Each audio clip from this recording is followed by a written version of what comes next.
we're going to keep the dynasty card in the deck for now and see what happens. Mr. E won't, but I will. I don't know about that. Mystery might actually, he might not think they're a dynasty either. We'd have to pick his brain. Right. I think if you picked it enough, his fandom would come out. Start bleeding through, yeah. He tries to keep it nice and reserved and composed when he's in the presence of fans of other teams, but eventually the lightning pride's going to start discharging through. That's exactly right. But right now I'd say no. And a lot has to do with what's going to happen next year. I mean, now are they going back to the regular schedule again? Is it going to be because they were playing that crazy just stay within your division schedule? And that's Canada's fault. Canada pretty much enslaved. Is it going to start in like mid-October again and go till the beginning of June again? Well, I want to think so. I would hope the Canadians would probably want to come back to the East because that's where they're from. But it's Canada. The government's enslaving them pretty much, and it needs to stop. It needs to stop, Rob. And it's not even about the flu. It's a bunch of bunk. I mean, I know what they're doing to those people up there. It's terrible, and it needs to stop. But, and that would be great for, the sports and everybody. Everybody would be really happy about it. Did you watch the soccer yesterday? I didn't catch the soccer. I think the U.S. team was playing Haiti. You were watching a couple other national teams play, I believe. Yeah. I didn't. I was out when I think it was the American version of it. What is it? The Copa or something? Cup or whatever. Is it Copa America? Yeah. And they were screaming. They thought USA beat Haiti 1-0. Okay, and I believe Argentina won it. Right? They beat Brazil in the championship. But they beat them 1-0. But everybody thought Brazil tied the game, and apparently it was all sides because everybody was screaming for Brazil. But I didn't really pay attention to that game too much. The next day I did. Argentina won the Copa America 1-0 against Brazil. Right. And that was a title. And I got to tell you, first title with Argentina ending a 28-year route. It's ironic because both teams were legendary in their time at one time in South America. Messi won it, I believe. Messi's been around a while. Yeah, and he started as a team, So, but I believe he's on the team that won it yesterday or the other day. But you know what? I watched the Euro Cup, and I have relatives in Italy that I've never met, and all my relatives from way back came there. So I was rooting for Italy because I knew the United States is terrible in soccer. Yes, I said it. We suck. I don't think we suck. I just think we're the girls' team do. The girls' team the are good. The team sucks. No, the men's team doesn't suck. I mean, we're just not in the top tier. They don't suck. USA men's team doesn't suck. They're competitive. No. Okay. They're competitive, Bob. You've been watching soccer. I've been following soccer. Yeah, so was Mario Mendoza. 2002. Bet at 198. I mean, U.S. men's team gets wins. They don't suck. They don't suck. You'll see. They're going to break through. Like the old joke goes, the Mendoza line. You've heard of the Mendoza line, right? The Mendoza line is somebody that bets under 200. Because a guy named Mario Mendoza, when we were kids, could never hit over. And everybody goes, you're stuck in the past of the U.S. soccer program. It's a lot better now. It's not the garbage it used to be. It used to suck. What have we won? Okay. Well, anyway, forget about that. Okay, so we didn't win the World Cup. Doesn't mean we suck. I mean, a lot of teams don't win the World Cup. So anyway, Europe. Argentina. When's the last time Argentina won a World Cup? They won a World Cup recently? Well, no. I said that at one time them and Brazil were like top notch, but now that's been a long time. And I got to tell you, a couple of weeks ago, I was out eating with a family that's has from Portugal, and they know soccer very well. And Argentina has 2 World Cups. Yes, we have more. Italy has more, I believe they have like 3, I think 3 or 4. But so if the USA wins 1 World Cup, they'll have half as many World Cups as Argentina, who you would say as a program has not sucked in its history. Well, we'll get into that look. When I was tell us about what you saw in soccer. Yeah. Well, in any case, I was having dinner with a friend, Patrick, and you know him, or you know of him. You talk with him, and his parents, and the father is a soccer coach, and the parents are from Portugal. So, we're going over it, and at the table. Guess what, Bob? Don't mean to interrupt you, but we did get a comment from Mr. E about the Lightning. And we have it. We have his official take. He's answering the question we posed to him on the show. And Mr. E says the Lightning are not yet a dynasty. Realistically, they need to win another cup in the next 2 years to be in that conversation. That's what I just said. I totally agree. Yeah, you get another one, and I like that. I like his 2-year stipulation. I think that's accurate. You win 3 out of 4, you're something special. Right. You're totally right, Mr. E. We were kind of ripping on your fandom a little bit, but it's nice to see you kept a level head with it because it's the truth.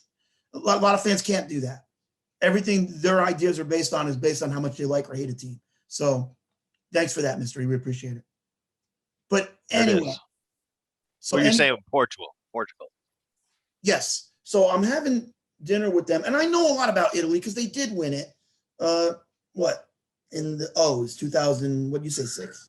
They won in 06. Okay. I thought it was before that, but in any case, it doesn't matter. I do remember when they won, they had a tremendous goalie in defense, and that's how they did it.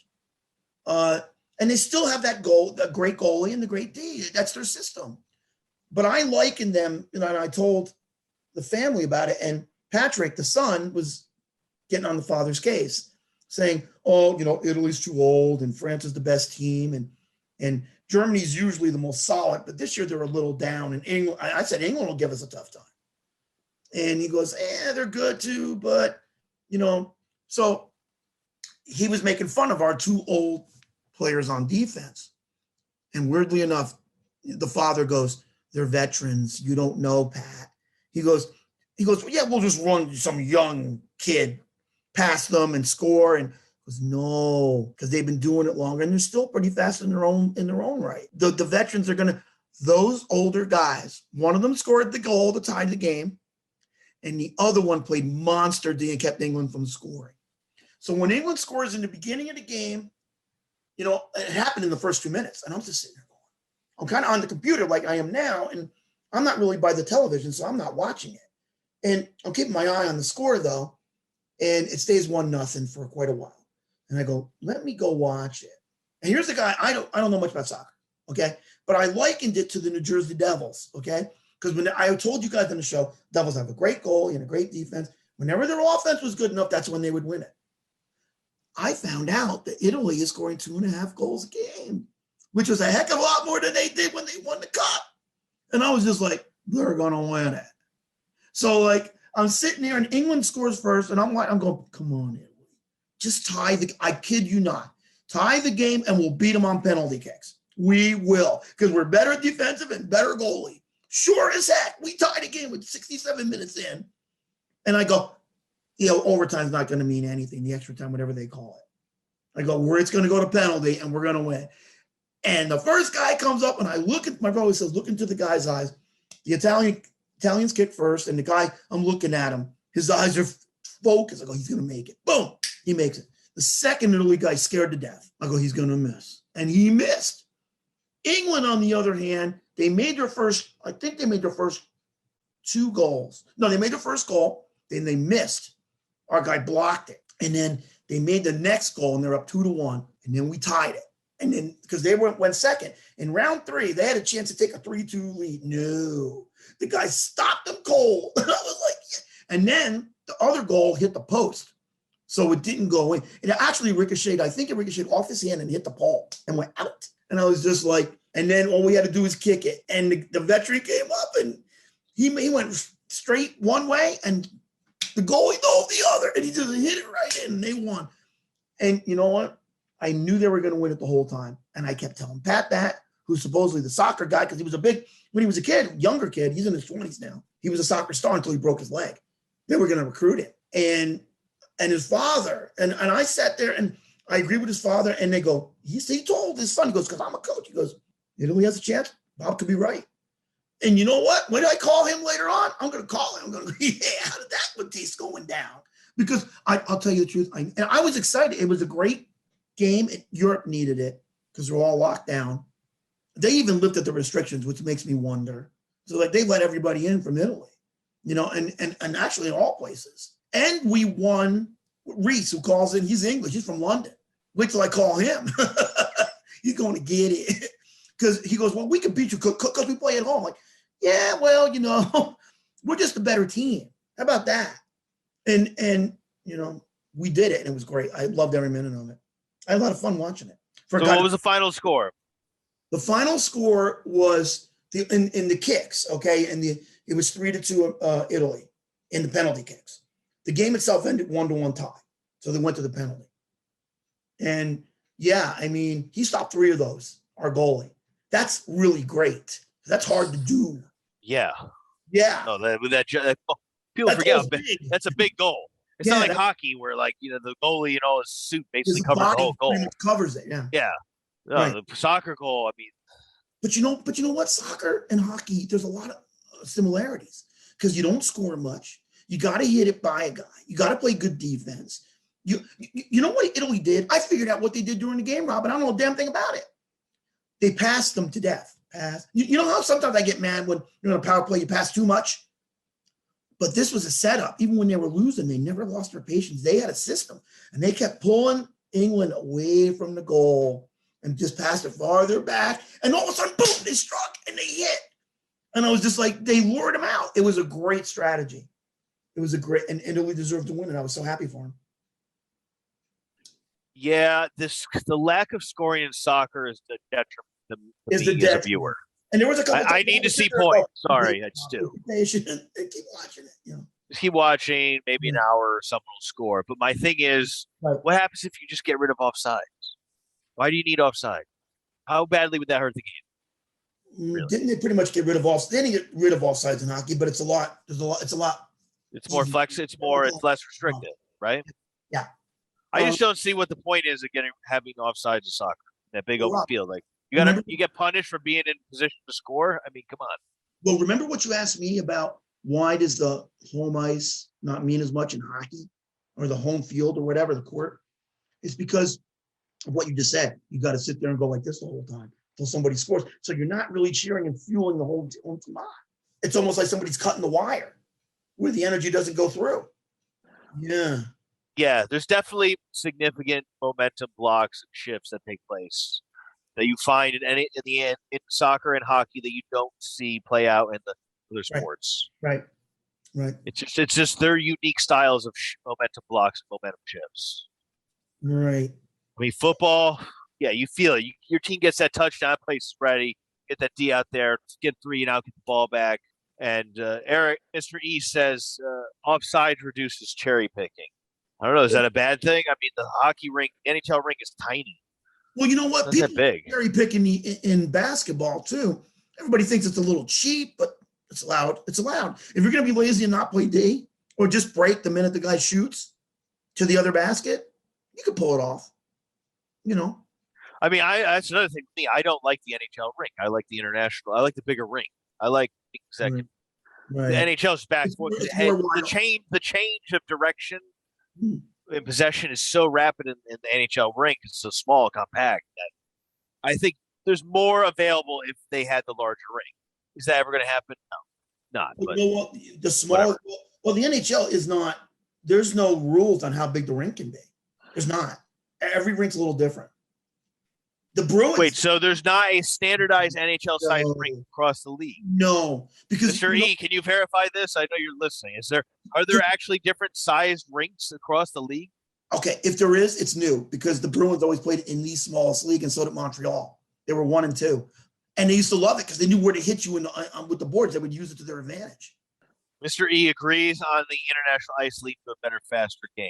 But Mr. E, do you also happen to know the answer as to whether or not different hockey teams in the NHL have different sized rinks? He just answered. He says there's a standard size. The variances are just grandfathered in. Anything new has to be the spec. So it's new. It's a new thing. You can be grandfathered in with the old arena, but if you build new, you have to follow the standard spec. Okay, see, and you know what? Because in the old Boston Garden and in the Montreal Forum, they were always the smallest ones. They used to say all the time when I was watching hockey as a kid, they would go, this rink is smaller, this one's a little bigger. So I know it wasn't. But I said, unless they changed the rules, so apparently they did. And Mr. E, if you're listening, I met somebody that best friend is the best player for the Toronto Maple Leafs, actually. I met him after our show. He's going to bring some of the Leafs on. And he played with him in Finland together. And I said, what was that like? He goes, it was wide open. I go, oh, Western hockey, wide open. He goes, yeah. And everything I was saying, he loves. So he gave me, he's going to bring the guys on.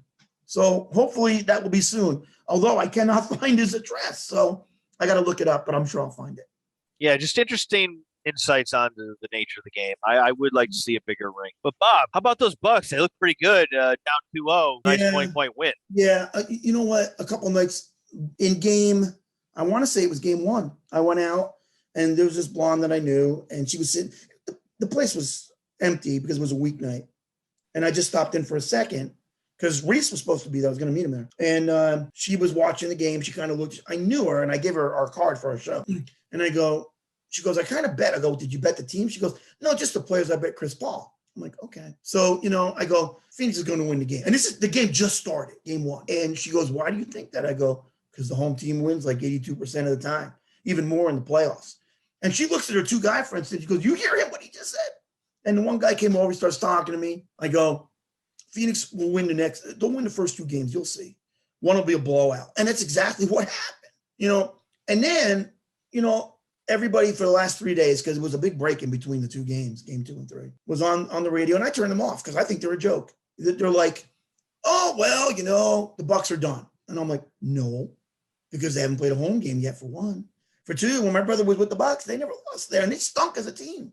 My brother was there. He used to be 41-41. They win all their home games, even way back then. It's a joke. I know. And it doesn't matter what year it is. It doesn't matter if LeBron's playing. It doesn't matter if anybody was playing. Bird, anybody. Even Jordan. The home team wins more times than not. And you know what? When you got a star and you got the home court, if you don't have it, the star collides with it. 1 falls. 1's left. The home team wins. And sure as heck, what happened last night, Rob? Oh, they dominated. I mean, the Bucks really express the concept of the home field advantage pretty well. I mean, they look really good at home. I think they might have dropped a game against the Hawks. But for the most part, throughout the playoffs, they have been dominant at home. In game 1, 2, 3, and 4, the first 2 games, both teams play at home. You always have 1 blowout and 1 close one. Okay? The one in Phoenix, game 1 was killed. They killed them. Game 2 was a little closer. Game 4 will be a little closer because last night they won by 20. The Bucks will win by between 10 to 15 points in the next game. It won't be as much, but they'll win. So, Mystery, I think he's asking about the home field advantage. And if that remains, the deeper the series lasts, does the home field, does this influence remain the same? Does it get greater? Does it diminish? There's more pressure on you as the series goes on. It's really hard to win a game 5 and 7 on the road in basketball. And this is why no team's ever won 3-0 in basketball. If the team is down 0-3, they've never come back. In my mind, they never will because it's too darn hard to win that many road games. You have to win 4, 2 of them on the road. It's too hard. And it's just in basketball, even in hockey, it's only ever happened a handful of times. What's it ever happened? 2 or 3 times ever in a best of 7 that the team's down 0-3 comes back and wins? It happened twice in the 1940s. I know Toronto did it, but you know what? It really doesn't happen all that much. In baseball, it's only ever happened once, and it happened to the Yankees, and I'm glad. Could happen to a nicer bunch of guys. And basketball's never happened. And hockey, it will happen a little more. Why? Because the home ice is not as big in hockey. Because the fans can't get behind the team all the time, the whole game.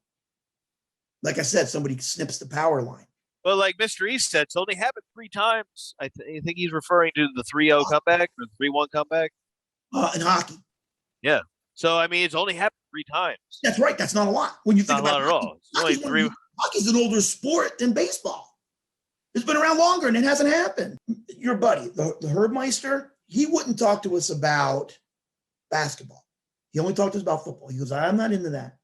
But I can teach the Herbmeister how to make more money because I know about the basketball. And he even kind of sent it over to me that night. He goes, Bob would know more about that. Yes, I do. Because you know what? It's the home team. And from what I've heard, and I'm going to ask, when we get him back on, I'm going to ask him because he said something about college football. And I was told, and I don't like to bet college football. I won't do it. But the home team was a lot there too. And it should, because they always stack their schedules. The good teams just play at home against nothing state and they pulverize them. You know what I'm saying? 77-0. Yeah. Nebraska used to do that every week when I was a kid. So Alabama's playing Mercer at home, things Yeah. that. Yeah. So which sport has the best home field advantage? I don't even think I've asked that. Basketball does by far. Basketball is better than football. Absolutely. Yeah, and football second. Football second. Yeah. And then baseball and then hockey. So basically what Mr. E gathers here is if you win game one or two on the road in basketball, you have a good shot at winning the series. Yeah, I think if you win game one at home, I think your odds of winning are 84% for the rest of the series that you're going to win it. It's really high. I know it's really high. And what the Bucks have to do is shorten the series. They've got to try to steal game 5 because they'll never do it in game 7. Phoenix will win. They have to try to steal it away. Charles Barkley, when he played, didn't even believe it one year. He was just like, oh, we're going to win. They didn't have the home court. He learned after he lost. He was like, I'll never believe that garbage again. And he was a player and a damn good one too. I mean, he figured it out. He's just like, no, Look, this is a great example, Rob. In 1993, okay, the Knicks were the best team on earth. No kidding. I know everybody thinks the Bulls were, but the Knicks finished with 60-plus wins. The Bulls had 58 that year. And they played each other. And the first 2 games were in New York when Starks lit Jordan. And Jordan, that famous speech, I didn't know who Starks was then, but I know who he is now. Okay? He lit him. So Jordan went out there and the next, and everybody, I never forget this. I'm down the field and I was a young kid, we were playing ball. And all the Knicks fans were, I hate the Knicks. They were dancing, oh, we're going to win, oh, making shots on. Okay? And I just said, you ain't going to win. Right? And you go, and oh, what? You're not going to win. And I'll tell you why. I go, because in my mind, even though you're up 2-0, you're down 3-2.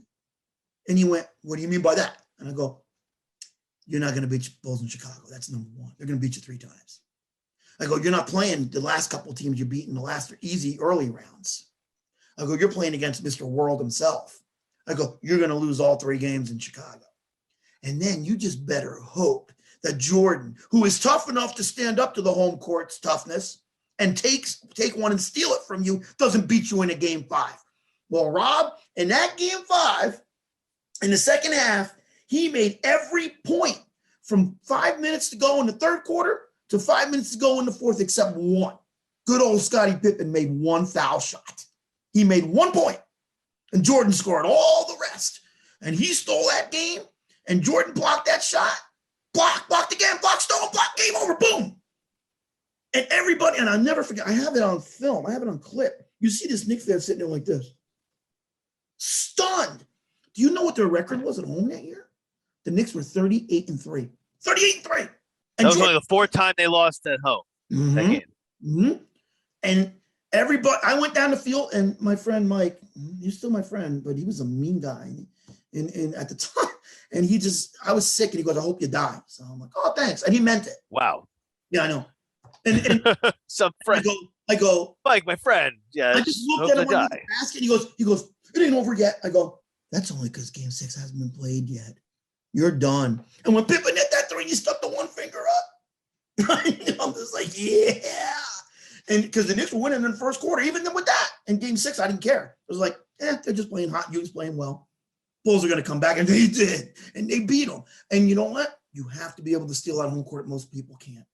Think about it. As much as I love Jordan, and I do, who knocked Jordan out the one year when he came back from playing baseball?